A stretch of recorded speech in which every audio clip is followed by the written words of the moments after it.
My child, your body may be in this room, but your mind has been living in tomorrow. You may be sitting at the kitchen table with a bill beside your coffee, lying in bed with the clock glowing after midnight, or staring at a message on your phone and replaying every word. Your thoughts keep moving, because you believe movement will produce certainty. Yet the harder you think, the less peaceful you feel. Come closer and breathe. You do not need to solve your whole life before you can rest tonight. In the next few moments, I will help you recognize the difference between wise attention and anxious control. I will show you what to do when the same thought returns for the 10th time. I will remind you why uncertainty does not mean abandonment. Then I will lead you in a prayer that places your mind, your body, your responsibilities, and the people you love into my Father's care. Here is the truth I want you to carry from the beginning. Peace does not come from knowing everything that will happen. Peace grows when you know who is with you and what happens next. I see the effort beneath your overthinking. You are not always trying to be dramatic. Often, you are trying to be responsible. You care about your family. You do not want to miss a warning sign. You do not want to repeat an old mistake. You want to choose well, prepare wisely, and protect the people who depend on you. Those desires can be good, but fear has taken good concern and stretched it beyond its proper limits. What began as careful thought has become mental pacing. You review conversations after they end. You search another website, read another opinion, and compare one more possibility. You imagine how a meeting could go wrong, how a loved one might react, or how an expense could disrupt everything. You tell yourself you are almost finished thinking, but the finish line keeps moving. Every answer creates another question. Every plan needs another backup plan. Even reassurance lasts only a few minutes before doubt asks for more evidence. That is how overthinking makes a promise it cannot keep. It says, "Give me enough of your attention, and I will make you safe." But it cannot make you safe. It can only keep you alert. It cannot reveal the future. It can only generate possibilities. It cannot guarantee a perfect decision. It can only punish you for being human. I am not ashamed of you for feeling anxious. I do not stand at a distance, disappointed that your mind is tired. I know how your thoughts speed up when the house becomes quiet. I know the pressure you feel when other people expect you to be steady. I know the ache behind the question, what if I cannot handle what comes next? I meet that question with compassion, not condemnation. You may have learned to stay on guard because something once surprised you. A relationship changed without warning. A medical call came at the wrong time. Money disappeared faster than you expected. Someone broke a promise. A door closed after you thought it was secure. Your mind remembered the shock and made a private vow. I will never be caught unprepared again. Since then, you have tried to notice everything, predict everything, and control everything. But vigilance cannot heal the wound that created it. It can only keep the wound open. You cannot think your way backward and prevent what already happened. You cannot think your way forward and remove every risk. What you can do is bring the frightened part of your heart into my presence and let it learn a new truth. You do not have to see every danger in order to be faithfully guided. There is a difference between planning and worrying. Planning looks at what is known, chooses a reasonable action, and then allows the mind to rest. Worry circles what is unknown, demands a guarantee, and refuses to release the question. Planning can write a budget, schedule an appointment, ask for counsel, prepare for a conversation, or make a safety plan. Worry keeps reopening the same file after no new information has arrived. So ask yourself gently, is there a useful action available to me now? If the answer is yes, take one honest step. If the answer is no, continued mental effort is not responsibility. It is an attempt to control what has not yet been given to you. When I taught people not to worry about tomorrow, I was not teaching carelessness. I was freeing them from borrowed trouble. Tomorrow will bring responsibilities of its own, and when tomorrow arrives, grace will meet you there. You keep trying to spend tomorrow's strength today. That is why you feel depleted, before the day has even begun. My Father gives daily bread, daily wisdom, daily mercy, daily courage. You want a warehouse of certainty, but He often gives a lamp for the next step. A lamp does not show every turn in the road. It gives enough light to walk without pretending you can see the entire journey. You have been asking for the full map, because you think the full map would bring peace. But if you had every detail, your heart would find new details to fear. Peace is not hidden inside more information. Peace is learned through trust, practiced one step at a time. Think about the storm on the lake. My disciples were not imagining the wind. The waves were real. Water was entering the boat. Their fear was not based on nothing, yet fear interpreted the storm as proof that they had been abandoned. They woke me with the question beneath many anxious questions. Do you care that we are in danger? I did care. My quietness was not absence. My rest was not indifference. I spoke to the storm, but I also confronted the conclusion they had drawn about me. The presence of a storm did not mean the absence of my care. That remains true for you. A difficult report does not mean you are forgotten. A strained relationship does not mean you are unloved. A financial problem does not mean my father has turned away. An unanswered question does not mean there is no guidance. Circumstances may require action, counsel, treatment, boundaries, patience, or grief, but they do not have the authority to define my character. You often say, I will be calm when this is resolved. Then one concern is resolved, and another rises to take its place. You have tied peace to a future condition, so peace is always postponed. I am inviting you to receive a steadier kind of peace, not the peace of having no problems, but the peace of being accompanied, guided, and held while you face them. This does not mean denying your feelings. Faith is not pretending your chest is not tight. Surrender is not refusing to make a necessary decision. Trust is not ignoring facts. You can acknowledge the bill, call the doctor, consult an attorney, speak with a counselor, leave an unsafe situation, or ask for help while still refusing to let fear become your master.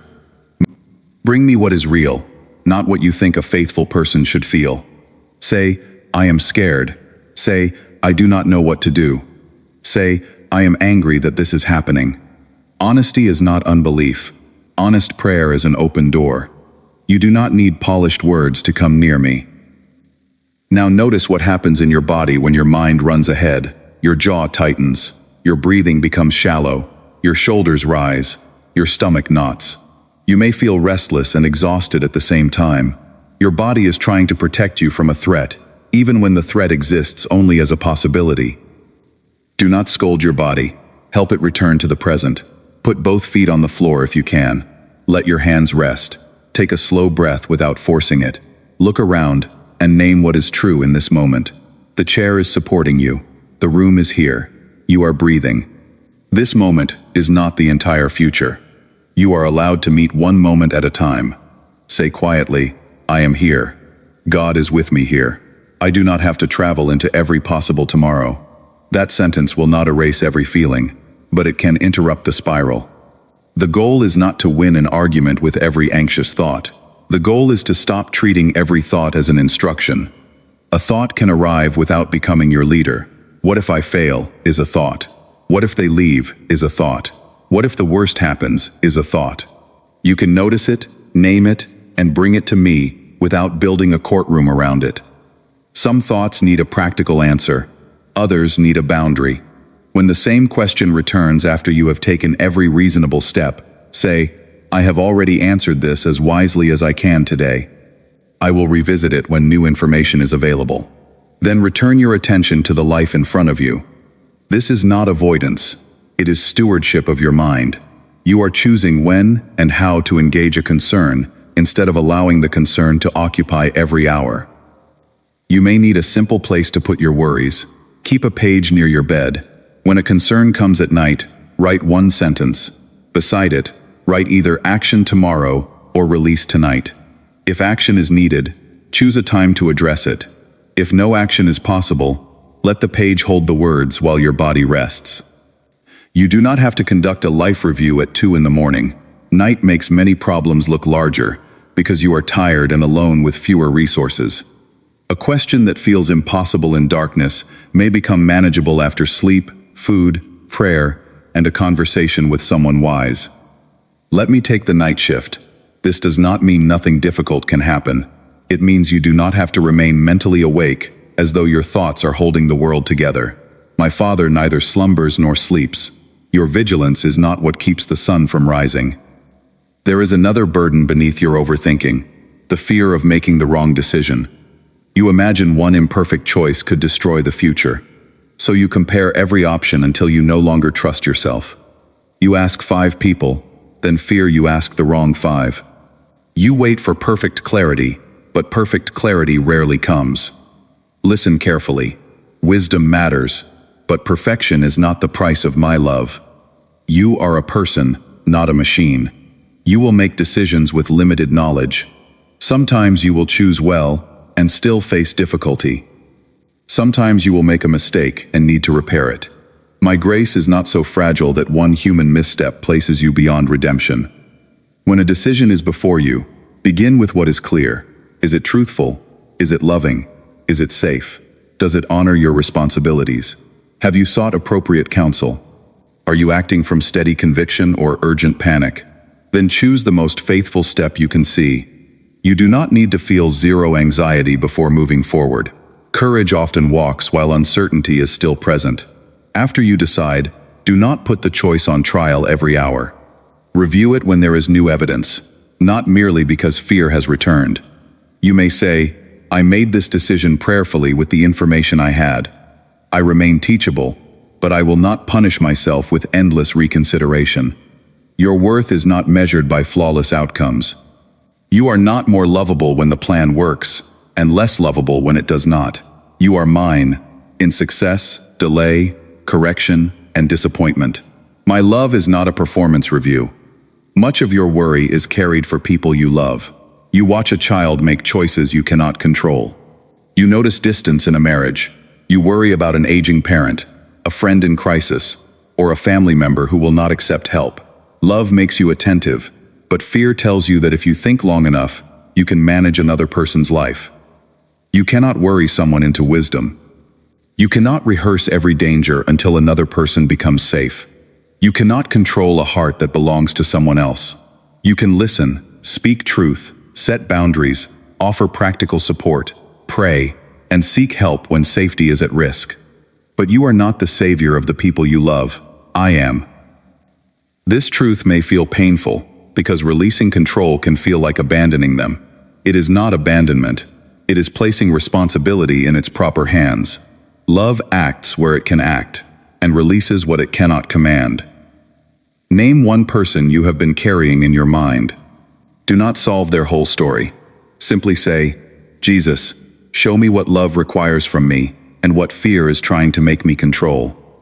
There may be one phone call to make, one boundary to hold, one apology to offer, one resource to share, one emergency concern that requires immediate help.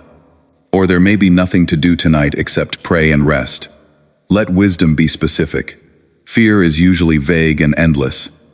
When the worry concerns health, remember that prayer and medical care are not enemies. Ask for healing, courage, and good guidance. Keep appointments. Take prescribed treatment as directed. Seek qualified help when symptoms persist, worsen, or interfere with daily life.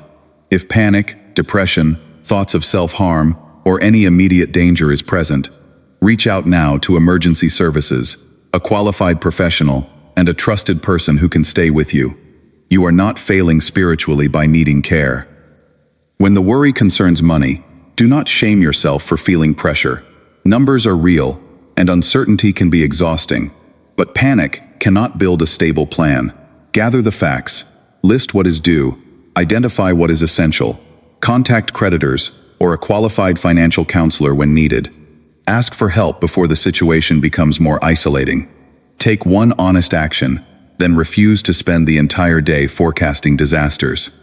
My Father knows what you need, but that truth is not permission to ignore responsibility or a guarantee that every outcome will match your preference. It is an invitation to ask, work, receive help, and trust that your dignity is not determined by the balance in your account.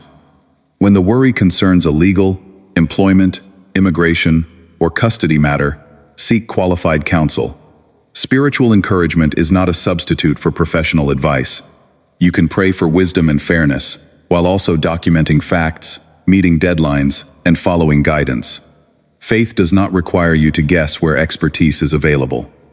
When the worry concerns an unsafe home or an abusive relationship, Peace does not mean remaining accessible to harm. Forgiveness does not require immediate reconciliation, restored trust, or continued contact. Seek a safety plan and support from people trained to help. I do not ask you to prove faith by staying in danger. You see, surrender is not passive. Surrender places the outcome with God, while placing the next faithful action in your hands. Anxiety says, control everything. Avoidance says, do nothing. Wisdom says, do what love and truth require, then release what only God can carry. Now I want to give you a practice for the next 24 hours. Choose one concern that has occupied too much mental space. Divide a page into 3 simple parts: what I know, what I can do, and what I must release. Under what I know, write facts, not predictions. Under what I can do, choose no more than 2 reasonable actions. Under what I must release, write the outcomes, reactions, and timing you cannot control. Then pray over the page and put it away until the time you have chosen to act. This practice will expose how often fear disguises predictions as facts. They have not replied is a fact. They are rejecting me and everything is ruined, is a prediction. The test is scheduled, is a fact. The result will be terrible, is a prediction. The bill is due Friday, is a fact. I will never recover, is a prediction. Truth makes room for wise action. Prediction without evidence consumes strength. You may still feel anxious after writing the page. Do not use the feeling as proof that the practice failed. Your nervous system may need repetition.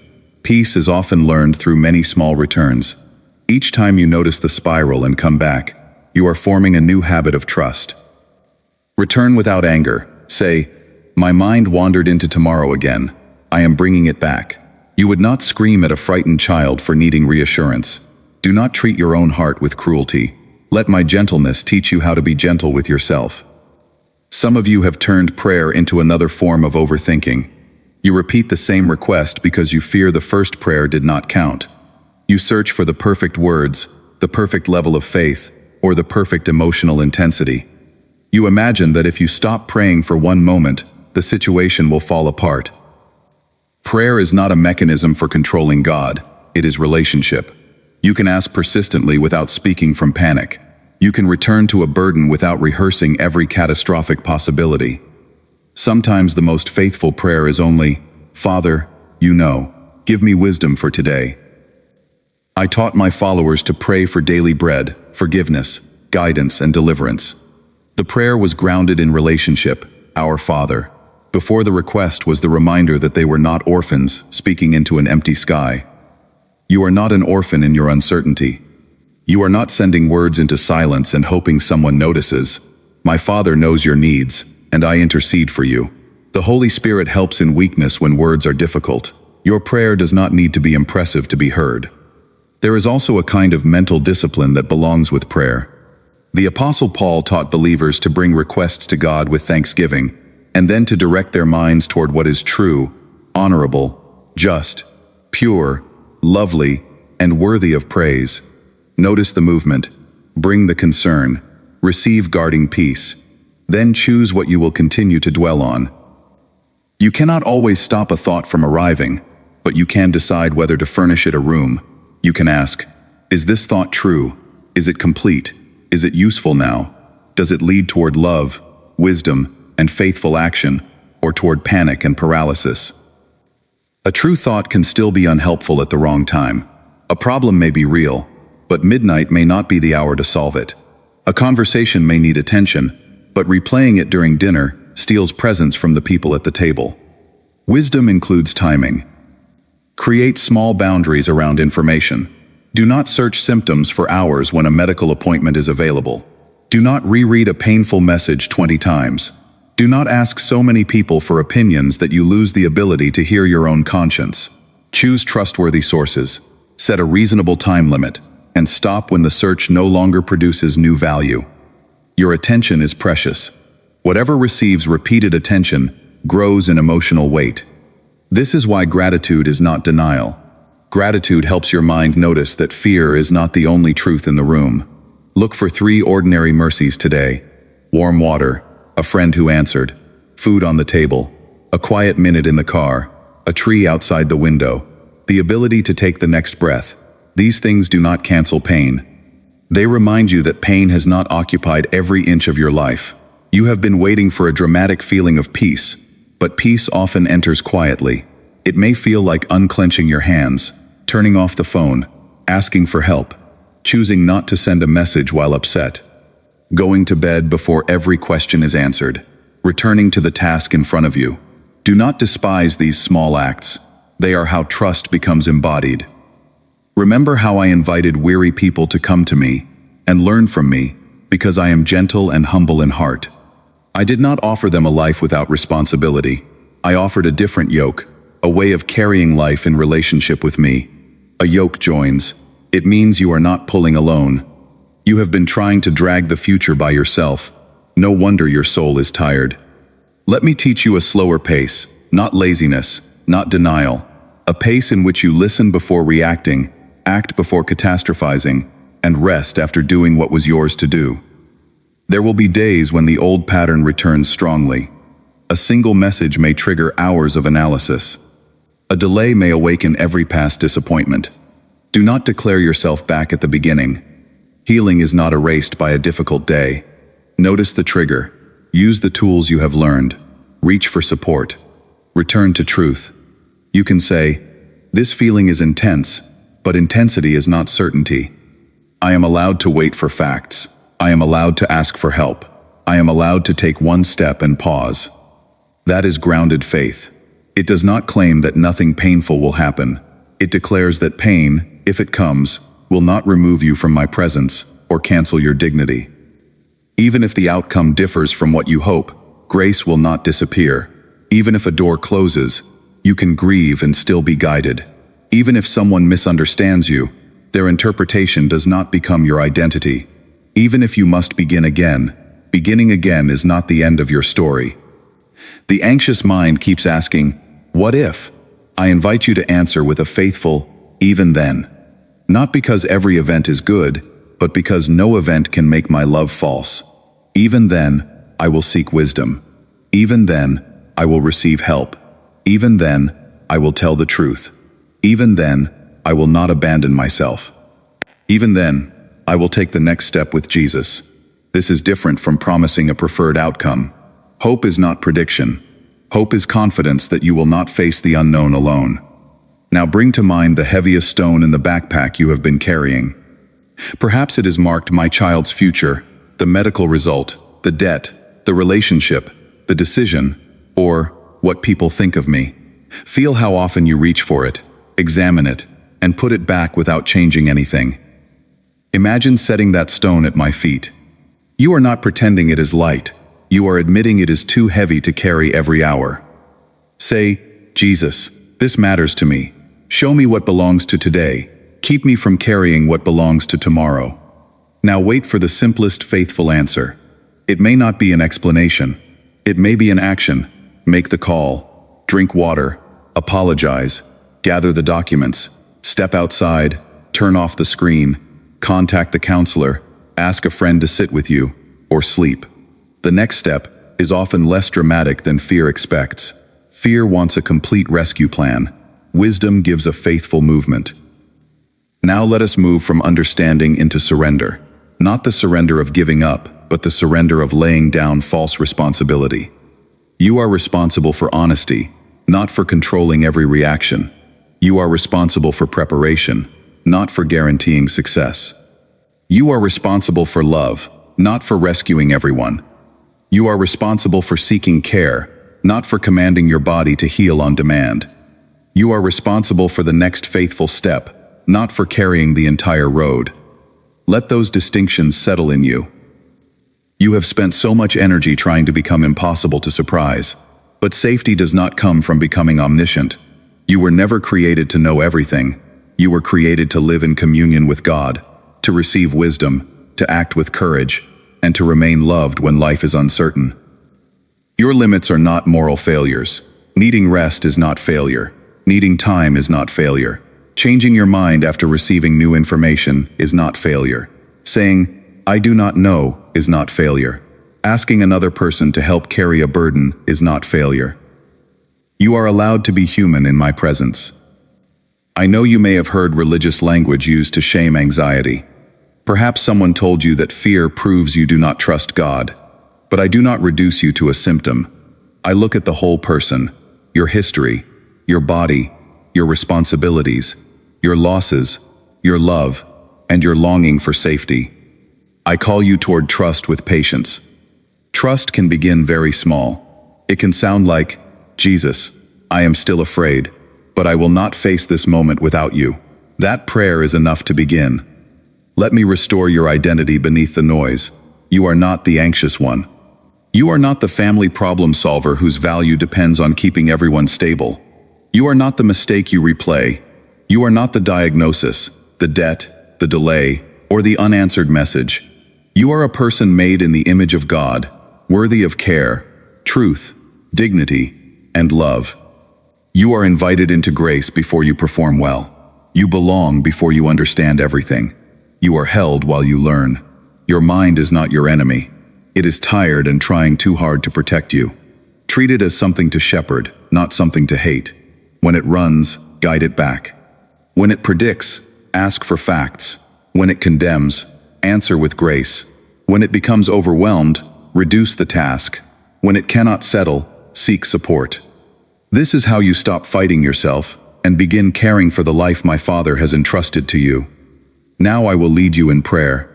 You do not need to create a certain feeling. You do not need to force your mind to become silent. Let the words hold you when concentration is difficult. If you are driving, keep your eyes open and your attention on the road. If you are resting, allow your body to become comfortable. Bring only the honesty you have. My Father, I bring before you the person listening now. You know the thoughts they have spoken and the thoughts they have hidden. You know the questions that return at night, the conversations they replay, the responsibilities they carry, and the uncertainty they cannot resolve. Meet them with mercy. Let them feel no shame for coming tired. They do not need to arrive composed. Receive the mind that is racing, the body that is tense, and the heart that is trying to protect what it loves. Father, help them settle into this present moment. Loosen the jaw that has been clenched, lower the shoulders that have been braced, slow the breathing that has been shallow, where their body has remained on alert long after danger passed. Bring gentle regulation and rest. Let them notice the support beneath them and the air entering their lungs. Give them grace to say, I am here, and you are with me here. We name the burden honestly. There is fear of loss, fear of making the wrong choice, fear of disappointing someone, fear of bad news, fear of running out of time, money, strength, or opportunity. Fear that one mistake will undo everything. Fear that rest will make them careless. Fear that if they stop thinking, no one will hold the situation together. Father, receive these fears without contempt. Bring them into the light where they no longer have to grow in secrecy. We release false responsibility. This person is not responsible for controlling every outcome. They are not responsible for reading every mind, preventing every conflict, predicting every emergency, or rescuing every person they love. Show them what is truly theirs to carry, and what must be placed in your hands. Where they need to act, give clarity. Where they need to wait, give patience. Where they need to speak, give truthful and measured words. Where they need to be silent, protect them from reactive speech. Where they need a boundary, give courage to hold it. Where they need to apologize, give humility.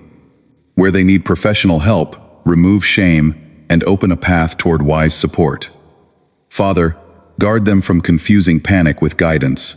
Fear often speaks quickly, loudly, and absolutely. Teach them to recognize wisdom, which can be firm without being frantic. Help them pause before responding. Help them ask what is known, what can be done, and what must be released. For the decisions before them, provide enough light for the next step. They may not receive the entire map, but do not leave them without direction. Use scripture rightly understood, wise counsel, facts, conscience, and patient discernment. Protect them from manipulation, impulsive promises, and advice that ignores safety. When they have made a careful decision, free them from putting it on trial every hour. Keep them teachable, without making them tormented. Remind them that your grace can guide, correct, and redeem. Father, we bring the people they love, the child they cannot control, the spouse they cannot change, the parent whose needs are increasing, the friend who is struggling, the family member who will not listen. Show this person the difference between loving support and anxious control. Give them one faithful action where action is possible. Give them permission to release what belongs to another person's choices. Protect everyone involved according to your wisdom, and connect them with the right helpers when needs are beyond what family love alone can provide. For homes affected by abuse, threats, addiction, or immediate danger, bring protection through practical means. Give courage to contact emergency services, trained advocates, treatment providers, and trusted people.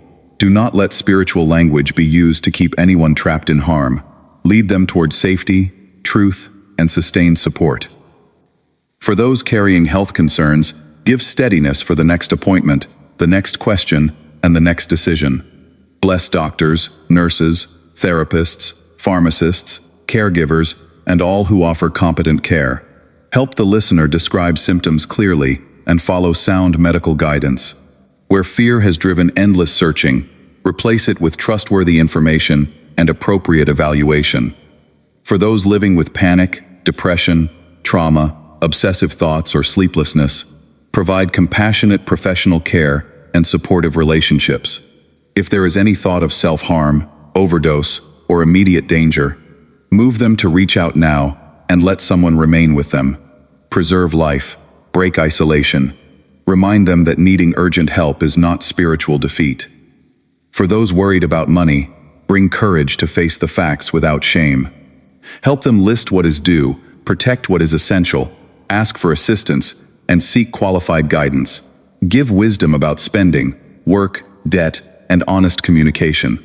Protect them from scams, desperate decisions, and promises of guaranteed wealth.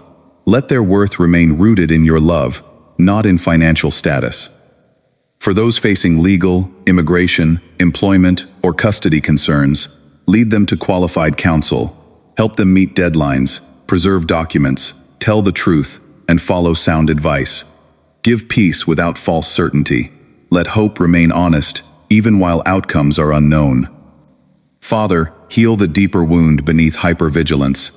Where betrayal taught them that closeness is dangerous, bring safe relationships. Where sudden loss taught them that peace cannot be trusted, teach their body that a quiet moment does not need to be filled with dread. Where childhood responsibility forced them to become the strong one too early, let them experience support now. They cannot change the past by remaining tense in the present. Help them release the old vow that says, "I must never be surprised again." Replace it with a wiser confession. "I may not know what is coming, but I can ask for help, respond with wisdom, and remain accompanied." Father, forgive the ways fear has narrowed their life, not as an accusation, but as an invitation into freedom. Where they have avoided a necessary conversation, give courage. Where they have tried to control others, give humility and repair. Where they have used busyness to escape their own heart, create room for honest rest. Teach them to receive limits as gifts. Let sleep become an act of trust. Let meals be taken without mental rehearsal. Let time with family become present rather than divided. Let work have a beginning and an end. Let the phone be set down. Let silence become a place of communion rather than a courtroom. Guard their attention. Help them stop feeding fear with repeated searches, repeated rereading, and repeated requests for reassurance. Give them discernment about news, social media, and voices that profit from panic. Lead them toward what is true, honorable, just, pure, lovely, and worthy of praise. This does not mean ignoring suffering. It means refusing to let suffering become the only story they can see. Father, when anxious thoughts return, give them a gentle response. Instead of "Why am I like this?" let them say, "My mind is seeking safety. I will guide it toward truth." Instead of "I must solve this now," let them say, "I will act when action is possible." Instead of "This feeling proves disaster," let them say, "This feeling is real, but it is not a prophecy." Father, teach them to practice peace, rather than wait for perfect peace to arrive. Let peace become the next breath, the next boundary, the next truthful sentence, the next healthy choice, the next moment of rest.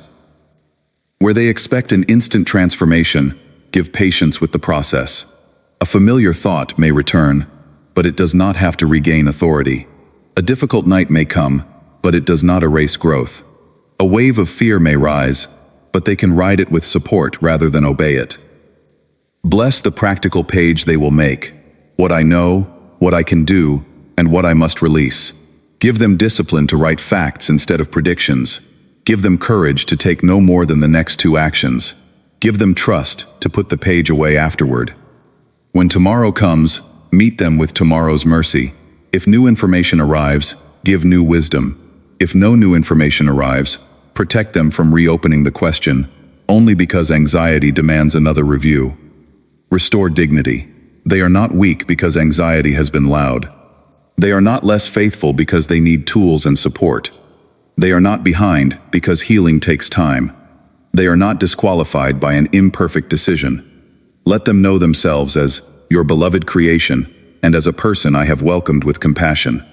My cross is not a demand that they perform certainty. It is the revelation that love came near in suffering, carried what they could not carry, and opened the way to grace. Father, make my presence more real to them than the accusation in their mind. When shame says, "You should be over this," let grace say, "Come as you are." When fear says, "You are alone," remind them to reach toward you and toward trustworthy people. When control says, "Everything depends on you," remind them that they are part of a larger body and are allowed to receive care. We surrender the outcomes now, not because outcomes do not matter, but because they matter too much to be ruled by panic. We place the test result, the relationship, the job, the bill, the application, the court date, the decision, the child, the parent, and the unanswered message before you. We do not declare a result you have not promised. We ask for mercy, justice, provision, healing, reconciliation where it is safe and truthful, and guidance in every circumstance.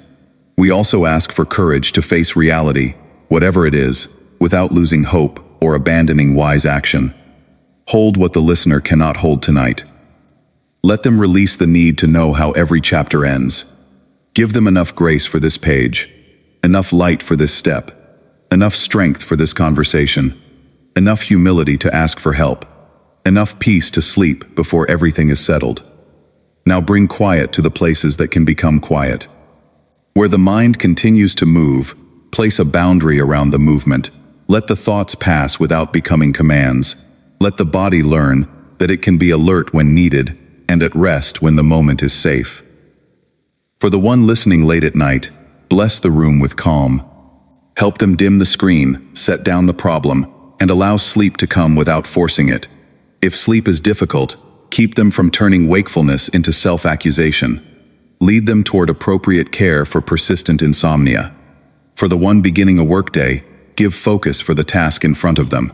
Protect them from spending the morning solving imaginary crises. Help them choose priorities, take breaks, and speak up when the load is unsustainable. For the caregiver, give permission to receive care. For the parent, give wisdom without control. For the leader, give humility to delegate. For the person in grief, give room to mourn without demanding quick answers. For the one waiting, give a life that can still be lived while the answer is delayed. Father, seal this truth in them. Peace does not come from knowing everything that will happen. Peace grows when they know who is with them and what happens next. I am with them. Your spirit is present. Your wisdom is available. Your people can become instruments of care. The future may remain partly hidden, but they do not walk into it abandoned. Give them courage to take the next faithful step within 24 hours. Let it be clear and small enough to begin. A call, an appointment, a page of facts, a boundary, a meal, a walk, a request for help, a device turned off, an honest prayer. Then let them rest from the demand to complete the entire journey in one day. Thank you for meeting them without shame. Thank you for every quiet return to truth. Thank you that growth can be gradual and still be real. Thank you that your mercy is new in the morning and sufficient in the night. I place this beloved person in your care. Keep teaching them the rhythm of action and release, courage and rest, honesty and hope. May their mind become not an empty room, but a well-shepherded place where truth is welcomed, fear is questioned, wisdom is practiced, and grace is remembered. When their thoughts run toward tomorrow, bring them back without shame. Remind them that peace is not the reward for predicting every outcome. It is the steady path of knowing they are accompanied in the next faithful step. Amen. Take one more slow breath and return to what belongs to today. If this prayer helped you, write, "I choose the next faithful step," in the comments. Subscribe for more scripture-grounded prayers and devotional messages, and share this with someone whose mind has been carrying tomorrow too early. May you receive wise support, practice honest courage, and remember that peace does not require knowing everything that will happen. It grows as you walk with Christ through what happens next.